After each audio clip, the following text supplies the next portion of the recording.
తమిళనాడులో విషాదకర ఘటన చోటు చేసుకుంది. పట్టాలు దాటుతున్నటువంటి ఒక స్కూల్ బస్సును రైలు ఢీకొట్టింది. కాగా ఈ ఘటనలో దాదాపు 6 విద్యార్థులు దుర్మరణం పాలైనట్లు సమాచారం.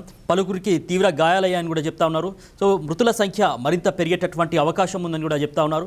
సమాచారం అందినటువంటి వెంటనే పోలీసులు సంఘటనా స్థలానికి చేరుకున్నారు. సహాయక చర్యల్ని చేపట్టారు.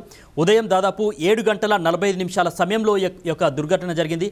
కడలూరు జిల్లాలో ఈ యొక్క దుర్ఘటన సంభవించింది. ఏదైతే సెమ్మగుప్పం సమీపంలో కడలూరు ఆలపక్కం స్టేషన్ల మధ్య రైల్వే గేట్ దాటుతున్నటువంటి సమయంలో స్కూల్ బస్సును ఏదైతే 56813 విల్లుపురం మైలతాడుపై ప్యాసింజర్ వేగంగా ఢీకొట్టింది. ఈ ఘటనలో బస్సు మొత్తం కూడా తుక్కుతుక్కైనటువంటి పరిస్థితి. మొత్తానికైతే ఆ బస్సు కూడా ఎగిరిపడ్డటువంటి పరిస్థితి అయితే కనిపించింది. 5 మంది విద్యార్థులు అంటే అప్పటికప్పుడే స్పాట్ డెడ్ అయినటువంటి పరిస్థితి. మరొక విద్యార్థిని అంటే ఆసుపత్రికి తరలించే లోపే మార్గ మధ్యంలోనే చనిపోయినట్లు కూడా సమాచారం. ఏదైతే మ్యాన్ లెవెల్ క్రాసింగ్ ఇది చెన్నై తంజావూరు మెయిన్ ట్రాక్ కూడా చెన్నై నుంచి కడలూరు మీదుగా ప్రతిరోజు సుమారు 15 రైళ్లు నడుస్తున్నట్లు సమాచారం. రద్దీతో కూడుకున్నటువంటి లెవెల్ క్రాసింగ్ నిత్యం స్కూల్ బస్సులు కావచ్చు, అదేవిధంగా పలు వాహనాలు కూడా ఈ గేట్ మీదుగా రాకపోకలు సాగిస్తుంటాయి. ద్విచక్ర వాహనదారులు, ఆటోలు, అదేవిధంగా ఏదైతే సరుకుకు సంబంధించినటువంటి రవాణా వాహనాలు వందల సంఖ్యలో ఈ మార్గం కూడా వెళ్తూ ఉంటాయి.